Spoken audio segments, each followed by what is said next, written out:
તો હેલો વિદ્યાર્થી મિત્રો, હું છું વિષ્ણુ પ્રજાપતિ અને આપણી ચેનલ જેનું નામ છે વી ટીચિંગમાં તમારું સ્વાગત છે। આજે આપણે જોવાના છીએ ધોરણ 11માં ભૂગોળ વિષય, જેમાં પહેલો પાઠ છે ભૂગોળ એક વિષય તરીકે, જેમાં ભૂગોળ વિશે અગત્યની જાણકારી મળે છે, જેમાં કે ભૂગોળ શું છે, ભૂગોળનો ઉદ્ભવ વગેરે। તો ચાલો આપણે જોઈએ।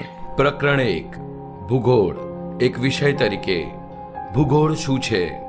What is geography?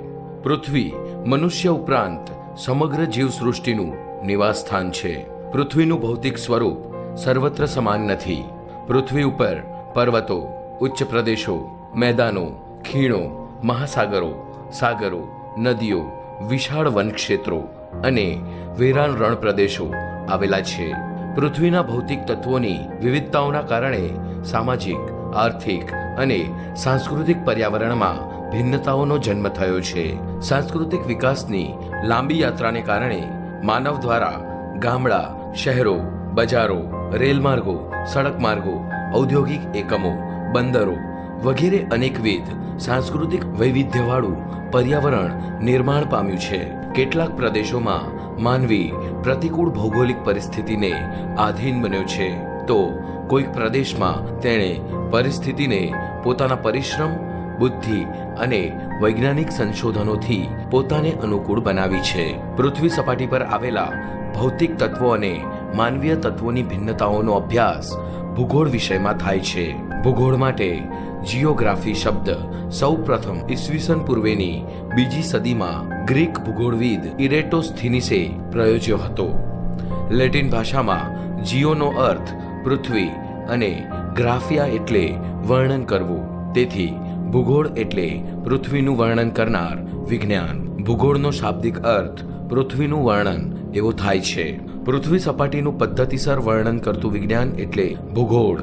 પૃથ્વીના જે પ્રદેશોનો અભ્યાસ કરવાનો હોય તેના સ્થાન, ભૂપૃષ્ઠ, આબોહવા, વનસ્પતિ, પ્રાણી સૃષ્ટિ, ખેતી તથા બાગાયતી પાક, ખનિજો, સંસાધનો, ઉદ્યોગો, પરિવહન તેમજ એ પ્રદેશમાં વસવાટ કરતા માનવ સમુદાય અને તેની પ્રવૃત્તિઓ વગેરે વિશે વ્યવસ્થિત માહિતીનો સમાવેશ ભૂગોળમાં કરવામાં આવે છે। પ્રસિદ્ધ ભૂગોળવિદ હાર્ટશોર્નના મતાનુસાર ભૂગોળ એ એવું વિજ્ઞાન છે જે પૃથ્વીના એક સ્થાનથી બીજા સ્થાન સુધીના પરિવર્તનશીલ સ્વરૂપોનું વર્ણન માનવ સંચારના રૂપમાં કરે છે। કેટલાક ભૂગોળવિદો ભૂગોળના સમગ્ર વિષય વસ્તુને 3 ટૂંકા પ્રશ્નો કે 7 શબ્દોમાં વર્ણવે છે, જેમાં શું છે, ક્યાં છે અને શા માટે છે નો સમાવેશ થાય છે। ભૂગોળનું કાર્યક્ષેત્ર પૃથ્વી જેટલું વિશાળ હોવા છતાં તેમાં મુખ્યત્વે 2 જ પરિબળોનો અભ્યાસ થાય છે: પ્રાકૃતિક તત્વો એટલે કે ફિઝિકલ એલિમેન્ટ્સ અને સાંસ્કૃતિક તત્વો એટલે કે કલ્ચરલ એલિમેન્ટ્સ। આ બંનેને માનવને કેન્દ્ર સ્થાને રાખીને તપાસવામાં આવે છે। પૃથ્વી પર આકાર લેતી પ્રત્યેક ભૌગોલિક ઘટના કાર્યકારણના સંબંધને સમજાવે છે। માનવી કાર્યકારણના સંબંધના સંદર્ભમાં ભૂગોળને સમજે તો જ ભૂગોળનું જ્ઞાન જીવન ઉપયોગી બની જાય। ભૂગોળ વિષયનું વિષયવસ્તુ અત્યંત વ્યાપક છે। આ વિષયમાં પૃથ્વી પરના મૃદાવરણ, ઘનાવરણ એટલે કે જલાવરણ, વાતાવરણ, જીવાવરણ અને નૃવંશાવરણના ઉદ્ભવ અને ઉત્ક્રાંતિનો વિજ્ઞાનના પરિપ્રેક્ષ્યમાં અભ્યાસ થાય છે। તેથી કહી શકાય કે પૃથ્વીના 5 આવરણોનો વિગતે અભ્યાસ કરતું વિજ્ઞાન એટલે ભૂગોળ। પ્રાકૃતિક સંસાધનોનો માનવી બેફામ રીતે ઉપયોગ કરતો થયો, જેને કારણે ભિન્ન ભિન્ન પ્રકારના પ્રદૂષણો, પર્યાવરણીય સંકટો અને જૈવિક વિનાશ જેવી અનેક સમસ્યાઓના કારણો અને સમસ્યાનો ઉકેલ ભૂગોળનું વિષયવસ્તુ સ્પષ્ટ કરે છે। કાર્લ રિટર નામના જર્મન ભૂગોળવિદે કહ્યું છે કે ભૂગોળનો અભ્યાસ પૃથ્વી સપાટીએથી શરૂ થાય છે, પરંતુ માનવજાત પાસે જેમ જેમ નિરીક્ષણ અને સંશોધનના સાધનો વિકસતા જશે તેમ તેમ ભૂગોળનું કાર્યક્ષેત્ર પૃથ્વી સપાટીએથી વધુને વધુ ઊંચે અને વધુને વધુ ઊંડે સુધી વિસ્તરશે।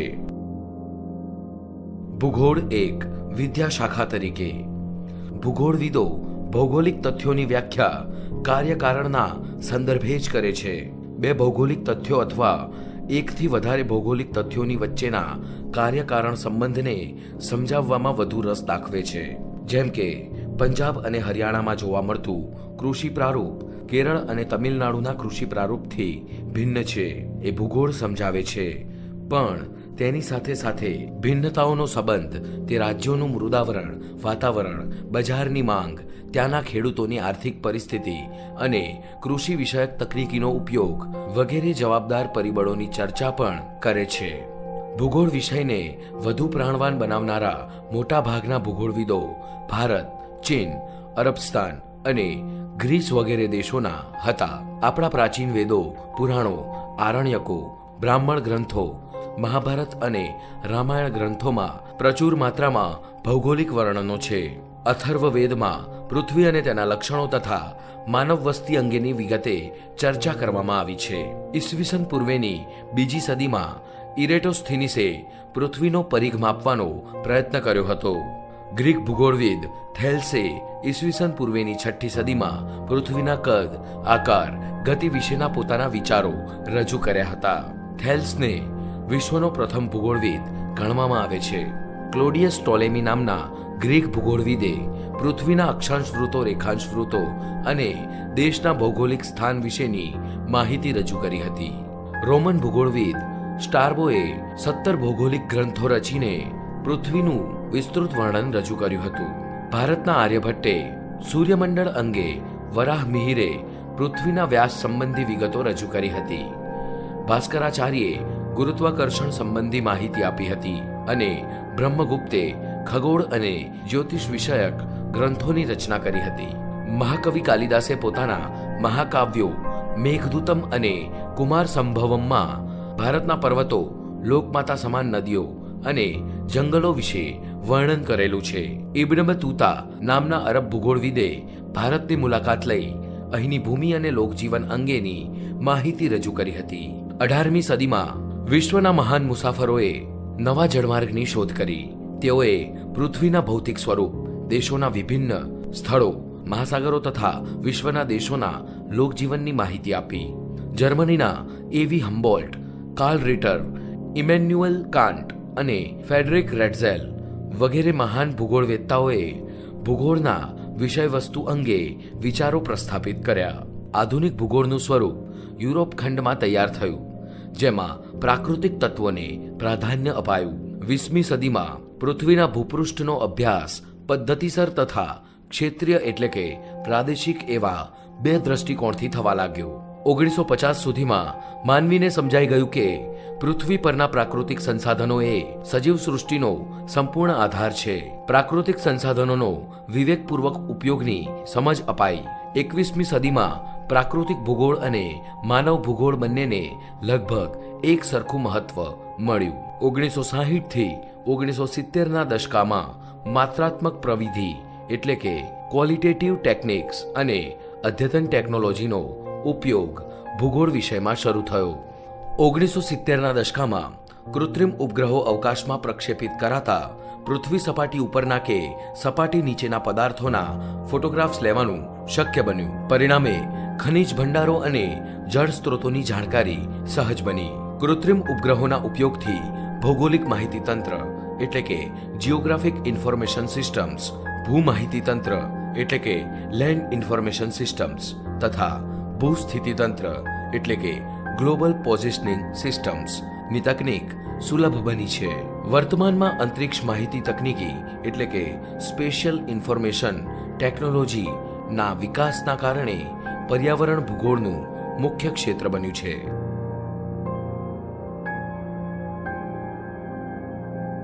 ભૂગોળ એક સંકલિત વિદ્યાશાખા તરીકે જિયોગ્રાફી એઝ ઇન્ટિગ્રેટિંગ સબ્જેક્ટ બધા પ્રાકૃતિક વિજ્ઞાન તથા સામાજિક વિજ્ઞાન યથાર્થતાને જાણવી ટુ નો ધ રિયાલિટીના ઉદ્દેશ્યને ધ્યાનમાં રાખે છે. ભૂગોળ યથાર્થતાને સમગ્રતાના સ્વરૂપમાં સમજાવવાનો પ્રયત્ન કરે છે. વિજ્ઞાન સાથે જોડાયેલા બધા જ વિષયો પણ ભૂગોળ સાથે સંબંધ રાખે છે. એક સંશ્લેષણાત્મક વિષયના રૂપમાં ભૂગોળ અનેક પ્રાકૃતિક અને સામાજિક વિજ્ઞાનો સાથે ગાઢ સંબંધ ધરાવે છે. પૃથ્વીની ધરી ભ્રમણ ગતિ અને કક્ષા ભ્રમણ ગતિ, અક્ષાંશ રેખાંશ, પ્રમાણ સમય, વરસાદ, તાપમાનના આલેખો વગેરે ભૌગોલિક બાબતો સમજવામાં ગણિત વિષય મદદ કરે છે. ગ્રહણો અને તેનો સમય, પૂર, ભૂકંપ તથા અન્ય કુદરતી આફતોની આગાહી કરવા ભૂગોળ ગણિત અને વિજ્ઞાનની મદદ લે છે. રાષ્ટ્ર કે વિદેશના ઇતિહાસની મહત્વની ઘટનાઓનું હાર્દ પામવા ભૂગોળના જ્ઞાનની જરૂર છે. ભૌતિક ભૂગોળની બધી શાખાઓ પ્રાકૃતિક વિજ્ઞાન સાથે સહસંબંધ ધરાવે છે. ભૂસ્તર વિજ્ઞાન, ખગોળ વિજ્ઞાન, ભૌતિક વિજ્ઞાન, વનસ્પતિ વિજ્ઞાન, જૈવ વિજ્ઞાન વગેરે વિજ્ઞાનો સાથે ભૂગોળને ખૂબ જ ગાઢ સહસંબંધ રહેલો છે. સામાજિક વિજ્ઞાનના બધા વિષયો દર્શનશાસ્ત્ર એટલે કે તત્વજ્ઞાન, ઇતિહાસ, નાગરિક શાસ્ત્ર, રાજ્યશાસ્ત્ર, અર્થશાસ્ત્ર, સમાજશાસ્ત્ર અને નૃવંશશાસ્ત્ર સાથે ભૂગોળને પ્રત્યક્ષ સંબંધ છે. રાજનીતિ ભૂગોળ, ઐતિહાસિક ભૂગોળ, આર્થિક ભૂગોળ, વસ્તી વિષયક ભૂગોળ વગેરે ભૂગોળની શાખાઓ સામાજિક વિજ્ઞાન સાથે સંબંધ ધરાવે છે. માનવીના ખોરાક, પોશાક, રહેઠાણ અને સંસ્કૃતિ સાથે ભૂગોળ સંબંધ ધરાવે છે. તેથી ભૂગોળનો અનુબંધ સામાજિક વિજ્ઞાનો સાથે છે. પરિવહન, દૂરસંચાર, ઉદ્યોગો અને ખેતી વગેરે માનવીની આર્થિક પ્રવૃત્તિઓનો ભૂગોળ અભ્યાસ કરે છે. આમ ભૂગોળ અર્થશાસ્ત્ર સાથે ઘનિષ્ઠ સંબંધ ધરાવે છે. નકશા વાંચન, નકશા પૂરણી તેમજ અક્ષાંશ રેખાંશની ગણતરી માટે ભૂમિતિના જ્ઞાનનો આધાર અનિવાર્ય છે. પ્રત્યેક વિષયને પોતાનું તત્વજ્ઞાન હોય છે જે વિષય માટેની પાયાની ભૂમિકા અદા કરે છે. તત્વજ્ઞાન ભૂગોળના ક્રમિક વિકાસ માટે સ્પષ્ટ ઐતિહાસિક ભૂમિકા ભજવે છે. ભૌગોલિક ચિંતનનો ઇતિહાસ તૈયાર કરવામાં તત્વજ્ઞાન ભૂગોળ વિષયને સહાયક બને છે. સમય સંશ્લેષણ માટે ભૂગોળ ઇતિહાસની મદદ મેળવે છે. રાજ્ય વ્યવસ્થાઓ, રાજ્યનો વિસ્તાર, વસ્તી, ભિન્ન ભિન્ન સંગઠનો વગેરેના વિશ્લેષણ માટે ભૂગોળ રાજનીતિ વિજ્ઞાન એટલે કે પોલિટિકલ સાયન્સ પાસેથી આધાર મેળવે છે. વ્યક્તિમાં આંતરરાષ્ટ્રીય સમજ વિકસે, વિશ્વ બંધુત્વ અને વૈશ્વિક સંગઠનો પ્રત્યેની ફરજો વિકસે તે માટે ભૂગોળ પોતાનો અનુબંધ નાગરિક શાસ્ત્ર સાથે જોડે છે. આમ ભૂગોળ પ્રાકૃતિક તેમજ સામાજિક વિજ્ઞાનો સાથે પોતાનો સંબંધ પ્રસ્થાપિત કરે છે. ભૂગોળમાં ભૂપૃષ્ઠના અભ્યાસ માટે બે અભિગમો છે. એક, ક્રમબદ્ધ અથવા પદ્ધતિસર અભ્યાસનો અભિગમ સિસ્ટમેટિક અપ્રોચ અને બે, પ્રાદેશિક અભિગમ રિજનલ અપ્રોચ. એક, ક્રમબદ્ધ અથવા પદ્ધતિસર અભ્યાસનો અભિગમ. આ અભિગમ સામાન્ય ભૂગોળનો છે. જર્મન ભૂગોળવિદ એલેક્ઝાન્ડર વોન હમ્બોલ્ટ 1769 થી 1859 આ અભિગમના પ્રવર્તક છે. આ વિધિ પ્રમાણે ભૌગોલિક તત્વોને પ્રકરણોમાં વિભાજિત કરીને દરેક પ્રકરણનો અભ્યાસ વૈશ્વિક સ્તરે કરવામાં આવે છે. ઘનાવરણ, વાતાવરણ, જીવાવરણ, ખનિજ, કૃષિ, ઉદ્યોગ, પરિવહન, વસ્તી, વ્યાપાર વગેરેને અલગ અલગ પ્રકરણમાં મૂકીને અભ્યાસ કરવામાં આવે છે. વિશ્વ સ્તરે અભ્યાસ કર્યા પછી ક્ષેત્રીય સ્વરૂપમાં વર્ગીકૃત પ્રકારોમાં અભ્યાસ કરવામાં આવે છે. જેમ કે કુદરતી વનસ્પતિ સર્વપ્રથમ તેનું વૈશ્વિક સ્તરે અધ્યયન કરવામાં આવે, પછી ક્ષેત્રીય સ્વરૂપના વર્ગીકૃત પ્રકારો ભૂમધ્ય પ્રકારની વનસ્પતિ, શંકુદ્રુમ પ્રકારની વનસ્પતિ, મોસમી પ્રકારની વનસ્પતિ, વિષુવવૃત્તીય પ્રકારની વનસ્પતિ વગેરેની જાણકારી આપવામાં આવે છે. પદ્ધતિસરના અભ્યાસમાં સમગ્ર પરથી તેના અંશોનો અભ્યાસ કરવામાં આવે છે. બે, પ્રાદેશિક અભિગમ. પ્રાદેશિક અભિગમનો વિકાસ જર્મન ભૂગોળવિદ કાર્લ રિટરે 1779 થી 1859 કર્યો છે. પૃથ્વીના જુદા જુદા એકમો પાડીને એક નિશ્ચિત પ્રાદેશિક વિસ્તારના સંદર્ભમાં તેની તમામ ભૌગોલિક બાબતોનો અભ્યાસ કરવામાં આવે છે. દક્ષિણ અમેરિકામાં એમેઝોનનો ખીણ પ્રદેશ, આફ્રિકામાં કોંગો નદીનો ખીણ પ્રદેશ, મલેશિયા, ઇન્ડોનેશિયા અને ફિલિપિન્સના દ્વીપ સમૂહો વગેરેને એક પ્રાકૃતિક પ્રદેશ એટલે કે નેચરલ રિજિયનમાં જોડીને વિષુવવૃત્તીય જંગલનો પ્રદેશ તરીકે તેનો અભ્યાસ થાય છે. આ એક પ્રદેશની આબોહવા, વનસ્પતિ, કૃષિ, ખનિજો, પ્રાણી જીવન વગેરેનો અભ્યાસ કરવામાં આવે છે. તેને પ્રાદેશિક અભિગમ કહેવાય છે. એક, પદ્ધતિસર અભિગમના આધારે ભૂગોળની શાખાઓ. એક, ભૌતિક ભૂગોળ ફિઝિકલ જીઓગ્રાફી. ભૌતિક ભૂગોળને 5 પેટા વિભાગોમાં વહેંચવામાં આવે છે. એક, ભૂસ્વરૂપ વિજ્ઞાન કે શાસ્ત્ર જીઓમોર્ફોલોજી. 2, આબોહવા વિજ્ઞાન ક્લાઇમેટોલોજી. 3, સમુદ્ર વિજ્ઞાન ઓશિયનોગ્રાફી. 4. જમીન વિજ્ઞાન સોઇલ જીઓગ્રાફી. 5. જળ વિજ્ઞાન હાઇડ્રોલોજી. ભૂ સ્વરૂપ વિજ્ઞાનમાં પૃથ્વી સપાટી સ્તરના ભૂમિ સ્વરૂપો, તેમનું વિતરણ, ઉત્પત્તિ અને પ્રકાર વિશે માહિતી આપવામાં આવે છે. આબોહવા વિજ્ઞાનમાં વાતાવરણના સ્તરો, ઋતુઓ, આબોહવાના ઘટકો અને તત્વો જેવા કે તાપમાન, હવાનું દબાણ, પવનો, વૃષ્ટિ, વાદળો, ચક્રવાત અને સ્થાનિક પવનો વગેરેનો અભ્યાસ થાય છે. સમુદ્ર વિજ્ઞાન મહાસાગરોની ઉત્પત્તિ, ભરતી ઓટ, મહાસાગરોની ઊંડાઈ, તેના સ્થાન, મહાસાગરોના પ્રવાહો, સમુદ્ર તળનું ભૂપૃષ્ઠ, સમુદ્ર જળની ક્ષારતા ઉપરાંત મહાસાગરોની માનવ જીવન પર અસરોનો અભ્યાસ કરે છે. જમીન વિજ્ઞાનમાં જમીનના પ્રકાર, નિર્માણ, વિતરણ, તેના લક્ષણો અને તેની ઉપયોગિતાનો અભ્યાસ થાય છે. જળ વિજ્ઞાન મહાસાગરો, સમુદ્રો, નદીઓ, સરોવરો, હિમનદીઓ વગેરે જળરાશિ ભૂમિકાનો અભ્યાસ કરે છે.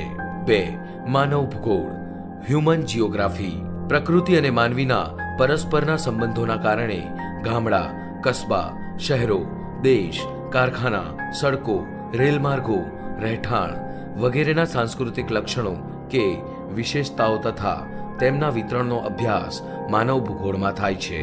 સાંસ્કૃતિક ભૂગોળ, સામાજિક ભૂગોળ, વસ્તી વિષયક ભૂગોળ, ગ્રામીણ ભૂગોળ, શહેરી ભૂગોળ, આર્થિક ભૂગોળ, ઔદ્યોગિક ભૂગોળ, કૃષિ ભૂગોળ, વ્યાપાર અને પરિવહન ભૂગોળ અને રાજકીય ભૂગોળ વગેરે માનવ ભૂગોળની મુખ્ય વિષય શાખાઓ છે. માનવ વિકાસને આડે આવતા ભૌગોલિક પરિબળો અને ભૌગોલિક સમસ્યાઓ સમજાવે છે.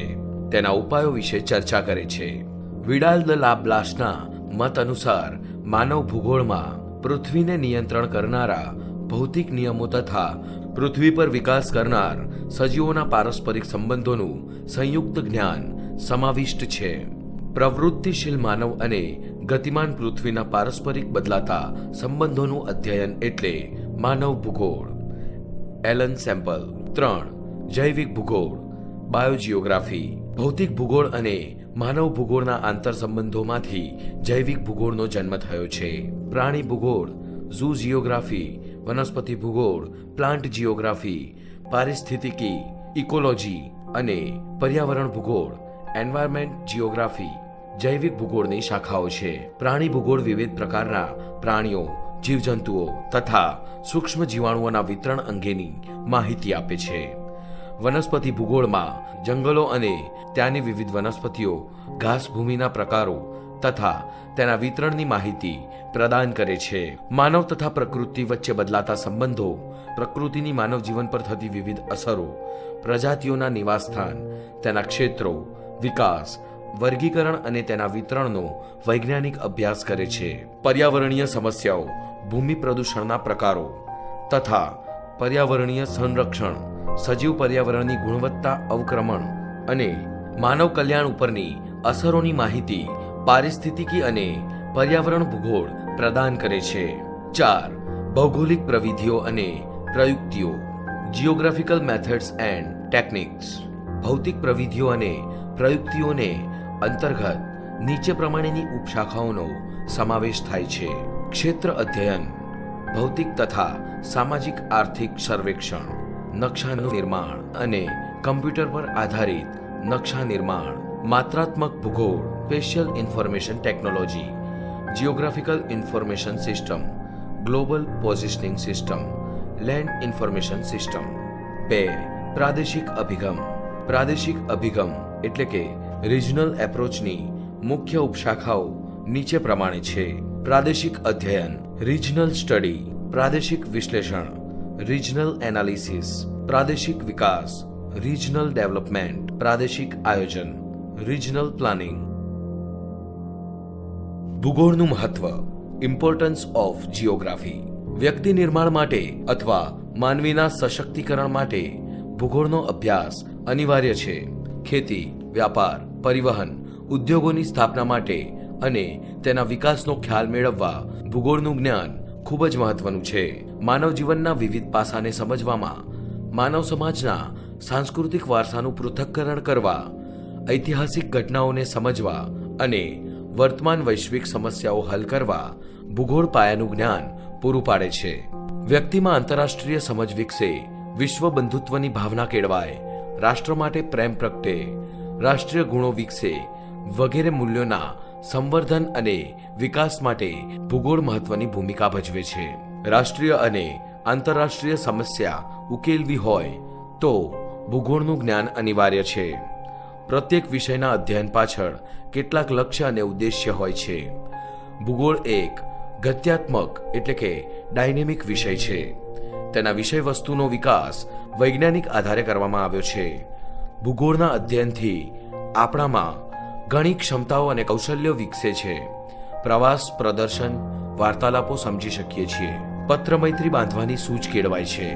નકશા વાંચન, નકશા પૂરણી, વરસાદનું માપન, તાપમાનનું માપન, ભૂકંપની તીવ્રતાનું માપન, હવાના દબાણનું માપન વગેરે પ્રકારની ક્ષમતાઓ વિકસાવવામાં ભૂગોળ ટેકણ લાકડીની ભૂમિકા ભજવે છે. પ્રાકૃતિક સંસાધનો વિશે આપણામાં સ્વસ્થ દૃષ્ટિકોણ ઉત્પન્ન થાય છે અને સંસાધનોનો વિવેકપૂર્વક ઉપયોગ કરવાની સૂઝ પેદા થાય છે. મૃદાવરણ એટલે કે ઘનાવરણ, વાતાવરણ, જલાવરણ અને જીવાવરણ સંબંધિત વિશેષતાઓ અને વિવિધતાઓની જાણકારી ભૂગોળ આપે છે, જેથી વ્યક્તિની પોતાની સ્વાભાવિક જિજ્ઞાસા વૃત્તિ સંતોષાય છે. ભૂગોળના વિવિધ પ્રકારના નકશા પૃથ્વીનો ગોળો અને પ્રાકૃતિક તથા ભૌતિક તત્વોના નિરીક્ષણની કળા વ્યક્તિમાં વિકસે છે. ભૌગોલિક ઘટનાઓ થકી કાર્યકારણ સંબંધ કોઝ એન્ડ ઇફેક્ટ રિલેશનશિપ કેળવવાની માનસિક ક્ષમતા કેળવાય છે. વ્યાપાર, સંરક્ષણ, પ્રવાસ, ઉદ્યોગ, ખેતી અને પશુપાલન માટે ભૂગોળનું જ્ઞાન એ એક વ્યાવહારિક જરૂરિયાત છે. વિશ્વના દેશો વચ્ચેના આંતર અવલંબનની સમજ ભૂગોળ આપે છે. આપણા ઘણા ઉત્સવો અને સામાજિક રીતિ રિવાજોની પાશ્ચાત્ય ભૂમિમાં આપણી ભૂગોળ છે. ભૌતિક ભૂગોળના અભ્યાસ વડે માનવીની આર્થિક પ્રવૃત્તિઓ, સિદ્ધિઓ અને નિષ્ફળતાઓ જાણી શકાય છે. કુદરતી આપત્તિઓ જેવી કે ભૂકંપ, ભૂમિપાત, વાવાઝોડું, પૂર કે દુષ્કાળ સાથે પર્યાવરણ સુરક્ષા અને સંવર્ધન અંગેનું જરૂરી માર્ગદર્શન ભૂગોળના અભ્યાસ દ્વારા મળે છે. વૈશ્વિક સમસ્યાઓ જેવી કે ઉર્જા અને જળ સંરક્ષણ, પર્યાવરણ જતન, પ્રદૂષણ નિયંત્રણ અંગેનું જરૂરી જ્ઞાન ભૂગોળના અભ્યાસ વગર અધૂરું રહે છે. વધતી વસ્તી અને ઘટતી વનસ્પતિ, ગરીબી, આતંકવાદ જેવા પ્રશ્નોના નિરાકરણ કે ઉકેલ માટે પણ ભૂગોળનું જ્ઞાન આવશ્યક બને છે. વસુધૈવ કુટુંબકમ અર્થાત સમગ્ર વિશ્વ એક પરિવાર કે કુટુંબ છે તેવી ભાવના ભૂગોળના અભ્યાસ દ્વારા જ ચરિતાર્થ થાય છે. વ્યક્તિમાં સૂક્ષ્મ અવલોકન કરવાની, તારણો કાઢવાની, નિર્ણયો કરવાની અને યોગ્ય અભિપ્રાયો બાંધવાની વગેરે માનસિક શક્તિઓનો વિકાસ ભૂગોળ દ્વારા સરળ બને છે. ભૂગોળ નાગરિકને વિશ્વ નાગરિક બનાવે છે. રાષ્ટ્રીય સમસ્યાઓ સમજી અને તેને ઉકેલવામાં નાગરિક પોતાનું યોગદાન આપી શકે તે માટે ભૂગોળનું જ્ઞાન ખૂબ જ મહત્વનું છે.